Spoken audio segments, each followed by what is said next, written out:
बरान रहमत में एक बार फिर आप सभी को खुश आमदीद। आज हमारे सेलिब्रिटी लाउंज में हमारी जो शख्सियात हैं वो यहाँ पर तो नहीं है मगर दुबई में है और दुबई से हमारे साथ वो स्काइप पर हैं। मुझे उनके बारे में कहते हुए इतनी यकीन कीजिए कि खुशी महसूस हो रही है, क्योंकि कुछ लोग ऐसे होते हैं कि जिनको आप दिल से न सिर्फ बहुत चाहते हैं और उनका एहतराम भी करते हैं। ऐसे ही हमारे लिविंग लेजेंड्स में से एक ये शख्सियत है जो आज अपनी बेटी के साथ हमारे इस प्रोग्राम में शामिल होने जा रहे हैं। और मैं समझती हूँ कि हमारे आज नेटवर्क की, ईमैक्स की और हमारी पूरी टीम की ये खुशबख्ती है कि उन्होंने इस रमज़ान स्पेशल के लिए एक ख़ास नात जो है वो तैयार की, कंपोज़ की और उनकी बेटी ने उसको पढ़ा। और जब वो आज लॉन्च होगी तो आप सुनेंगे कि कितनी खूबसूरती के साथ उन्होंने तमाम चीज़ों को, तमाम उस लवाज़मात को वो लेकर चले हैं जो किसी के दिल पर भी असर करती है। ख़ास तौर पे मैं कहना चाहूँगी कि ये जो हमारे लेजेंड हैं जिनका मैं नाम अभी आपके सामने लूँगी, उन्होंने जब जब काम किया अपने काम को इतनी ईमानदारी से किया, अपने काम को धोखा नहीं दिया। वैसे भी आज का हमारा टॉपिक जो है वो धोखा है, तो उनके बारे में मुझे ये कहते हुए कोई आर महसूस नहीं हो रहा कि अपने काम को पूरी ईमानदारी से करते हैं, धोखा नहीं देते, दिल लगाकर उतने खलूस के साथ, इतनी मोहब्बत के साथ वो कोई अपनी धुन बनाएं, कोई लफ्ज़ लिखें, उसमें पूरी दयानतदारी उनकी नज़र आ रही होती है, उनकी ईमानदारी नज़र आ रही होती है।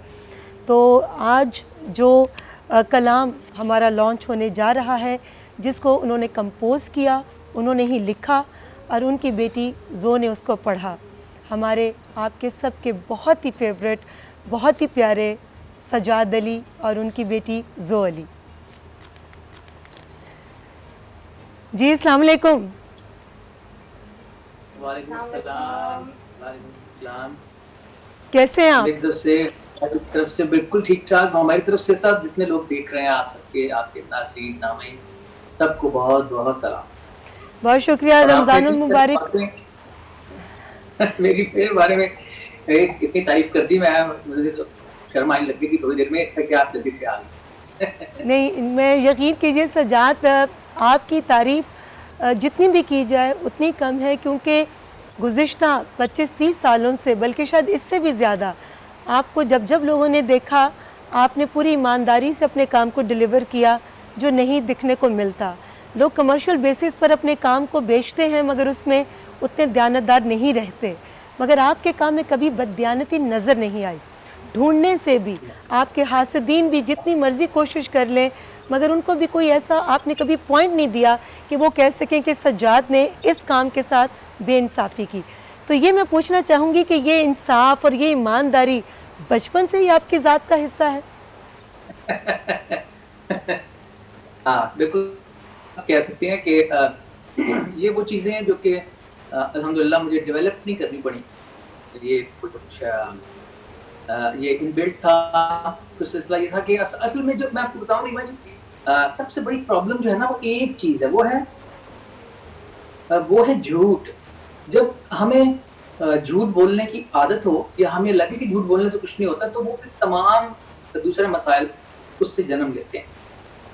कि अगर आपको ये आदत पड़ जाए या अगर आपको ये शुरू से पता हो कि यार झूठ तो बोलना ही था, क्यों बोलना पड़ा झूठ, तो फिर आप कोई ऐसी हरकतें नहीं करते कि जिसकी वजह से आपको बददियानती करनी पड़े, धोखाधड़ी करना पड़े। बेसिकली तो झूठ है उसके पीछे। तो चूंकि झूठ बोलने की मुझे बचपन से आदत ही नहीं है और मुझे इसकी लॉजिक ही समझ नहीं आती कि झूठ क्यों बोलना पड़ा, ऐसा क्या करना पड़ा कि जिसकी वजह से झूठ बोलना पड़ा। तो अपने आप को इसी तरह चीजें फिल्टर होती गई लाइफ में से, क्योंकि झूठ बोलना पड़ता तो नहीं की, और सच बोलना था तो फिर वही लिखा जो हम लिखना चाहते थे, जिस तरह से जो बातें करना चाहते थे, जैसा म्यूजिक बनाना चाहते थे अपनी लाइफ में, अपने बच्चों के साथ, फैमिलीज के साथ, जिस तरह से जिंदगी गुजारनी, उसमें अगर हमने झूठ को अगर एलिमिनेट कर दिया तो बहुत सारी चीजें तो होनी सही हो गई। तो इसका ताल्लुक वैसे पारसाई से नहीं है, लेकिन ये फिल्टर कर देता है बहुत सारी चीज़ों को लाइफ में। तो आप जो कह रही हैं मेरे काम ऐसे नज़र आता है, उसकी एक बेसिक वजह ये है कि मुझे शुरू से ही मैं झूठ नहीं बोलता हूँ। जो लोग मुझे बचपन से जानते हैं उन्हें भी पता है, और जो लोग बात मिले शायद फिर ये बात खुले या फिर खुल भी हो, लेकिन देखिए आप लोगों ने और सब लोगों ने जिस तरह जितने प्यार से हमारा म्यूज़िक, हमारा काम देखा, सुना है, तो उसका तो मैं शुक्रिया अदा कर ही नहीं सकता कभी। नहीं, वो काम नज़र आता है, बल्कि मैं चाहूँगी कि वो ट्रैक सुनें जो आपने इस दफ़ा रमज़ानुल मुबारक में बनाया है और ज़ोई ने उसको पढ़ा है। सबसे पहले मैं चाहूँगी ये ख़ास दुआ है जो सज्जाद अली साहब ने मेरे ख़्याल में पूरी दुनिया के जो लोग हैं, उनके दिलों की अक्कासी कर दी इन अल्फाज़ की सूरत में। मैं चाहूँगी सबसे पहले हम वो ट्रैक अपने तमाम दिखने वालों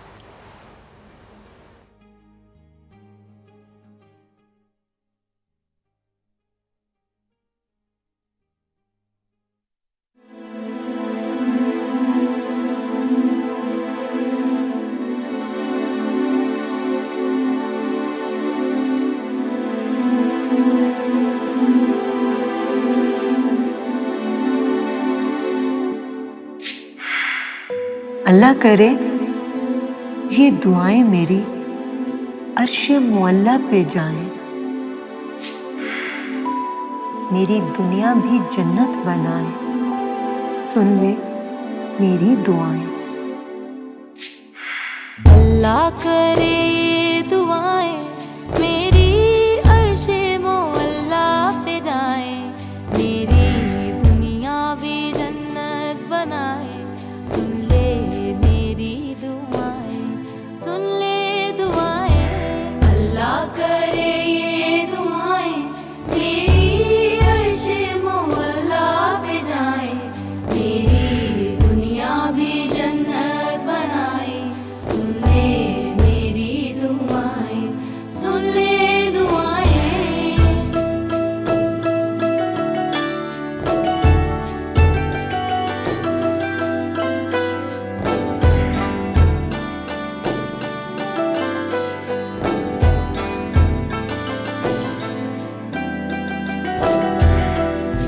फरते नदामत से आंखें भरी है, झोली है खाली, आई हूँ तेरे ही दर पे इलाही बन के सवाली, भेजी हुई ये सदाएं मेरी जाएं तो वापस भी आए, मेरी दुनिया भी जन्नत बनाए, सुन ले मेरी दुआएं। फरते नदामत से आंखें भरी है, झोली है खाली, आई हूँ तेरे ही दर पे इलाही बन के सवाली, बन के सवाली, भेजी हुई ये सदाएं मेरी जाए तो वापस भी आए, मेरी दुनिया भी जन्नत बनाए, सुन ले मेरी दुआएं, सुन ले दुआएं। अल्लाह करे ये दुआएं मेरी अर्शे मुअल्ला पे जाए, मेरी दुनिया भी जन्नत बनाए, सुन ले मेरी दुआएं, सुन ले दुआएं।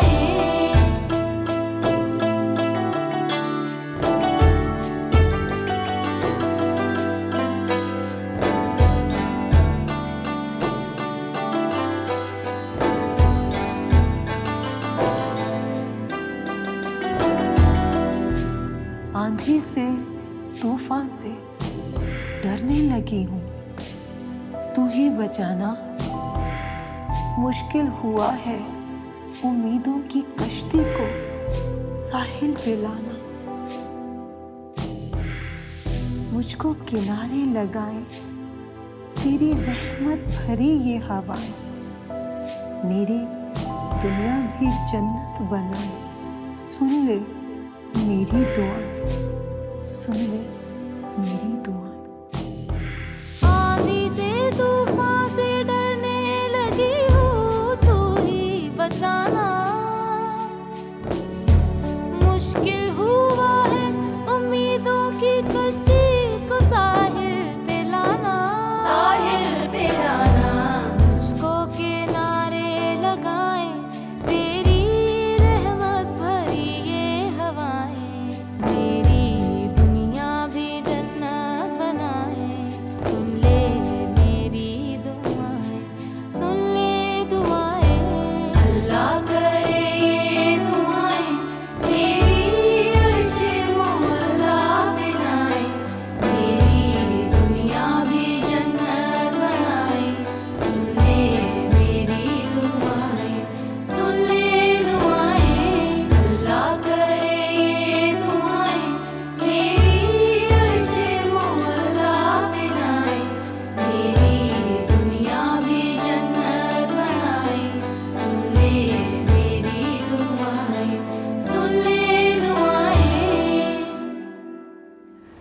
अल्लाह करे हम सब की दुआएं अर्श मुअल्ला पे जाएं और हमारी दुनिया वापस वैसे ही जन्नत बन जाए। जी सजाद, मुझे तो ग्लेयर सी आ गई आंखों में और दिल भर गया। जो आपने इतना प्यारा कलाम पढ़ा है, क्या पढ़ते वक्त आपको तमाम लोगों की तकलीफ़ का एहसास था जो आपकी आवाज़ के अंदर महसूस हो रहा है? फर्स्ट ऑफ ऑल, अगर आप ये कह रही हैं कि मेरी आवाज़ में कुछ महसूस हो रहा है तो मैं इसी को सबसे बड़ी बात समझूंगी, क्योंकि गिवन द करंट सर्कमस्टांसेस, जो इस वक्त पूरी दुनिया इस वक्त जिस मसले में फंसी हुई है, उसमें फर्स्ट ऑफ ऑल मैं आपको कंग्रेचुलेशंस करना चाहूँगी नीमा जी कि आप माशाल्लाह से you are doing the show बराने रहमत। उसके लिए आपको बहुत बहुत मुबारकबाद। मैं अभी सुन रही थी तो बड़ी इमोशनल सी मैं हो गई है। आपकी जब तहतुल लफ्ज़ जब आप कहती हैं उसको, तो वो भी बहुत बहुत it touches you a lot. तो मैं आपको इस पे बहुत बहुत मुबारकबाद दूंगी।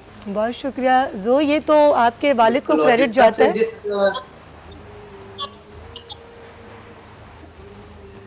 जी, क्योंकि आपने जिस तरह से मतलब ये आपको पता है अच्छी तरह से कि ये आपकी फरमाइश थी असल में जो हमने पूरी की।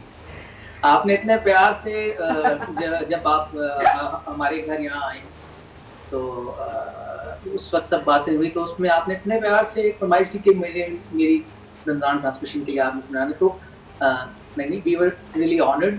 और थोड़ा सा टाइम सोचने के लिए लगा कि मैं कोई ऐसी चीज़ चाह रहा था आपके लिए बनाना जो बिल्कुल यूजुअल सी नहीं हो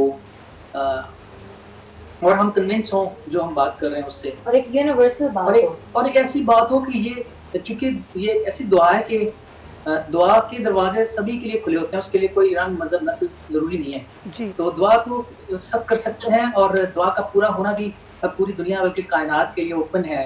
ये हम गारंटी नहीं दे सकते कि किसकी दुआ कबूल होगी किसकी नहीं, तो दुआ तो मांगना सबका हक है और मालिक इतना बड़ा है कि वो किसकी दुआ कबूल कर ले।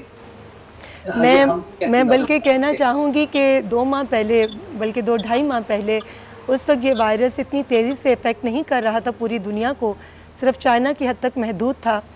तो मुझे दुबई में सजाद अली साहब के घर जाने का इत्तफ़ाक़ हुआ और इनकी मेहमान नवाज़ी का तो क्या ही कहना, और इनकी बेगम के हाथ के पके हुए खाने, तो उनका जायका आज तक मुझे महसूस हो रहा है।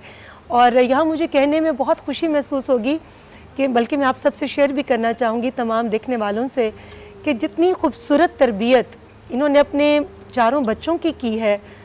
हर माँ बाप कोशिश करता है कि मेरे बच्चे आगे बढ़ें, बहुत अच्छे इंसान बने, लेकिन यकीन कीजिए चाहत सबकी होती है मगर अमल हम में से शायद बहुत सारे लोग नहीं कर पाते। हम अपने बच्चों को आसाइशें फराहम करते हैं मगर जो सही मानों में हमें अपने बच्चों को तरबियत देनी चाहिए, सही गलत की तमीज़ सिखानी चाहिए, सच झूठ के बीच में फ़र्क का एहसास दिलाना चाहिए, ये सारी चीज़ें, मैं ये नहीं कि सजाद साहब मेरे साथ आज मेरे गेस्ट हैं वो सेलिब्रिटी लाउंज में, मैं इसलिए कह रही हूँ अल्लाह ताला को हाजिर नाजिर जान कर, क्योंकि किसी की अच्छी बात देखो, किसी की खूबसूरत बात देखो तो उसकी खुशबू को बाकी लोगों तक पहुँचाओ, ये तुम्हारी ज़िम्मेदारी है। हाँ, किसी की गलती देखो, किसी की बुराई देखो तो उस पर पर्दा डाल दो। तो जब मैंने इतनी सारी अच्छी बातें इनके घर के अंदर देखी, एक तो कनात, इतना कुछ होने के बावजूद, इतना नाम होने के बावजूद किसी में कोई तकब्बुर नहीं था, फैमिली के किसी एक मेंबर में भी कोई एटीट्यूड नहीं था, और जितने खलूस, जितने प्यार से इन्होंने मेरी दावत का एहतमाम किया, वो मुझे लग रहा था कि मैं अपने ही घर के अंदर हूँ।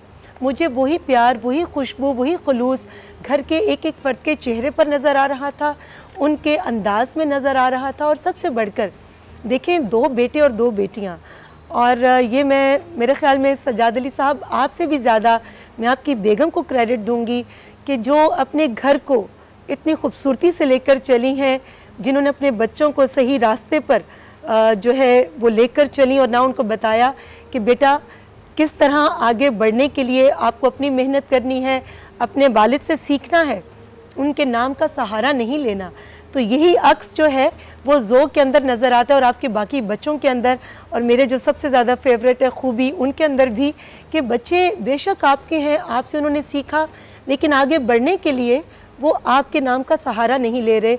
और आज के इस कलाम में ज़ोई ने जिस तरह से अपनी सलाहियतों का इजहार किया है वो किसी से पोशीदा नहीं। आपसे गुफ्तगू का सिलसिला जारी रहेगा। सजाद साहब, लेंगे इस पर छोटा सा एक ब्रेक।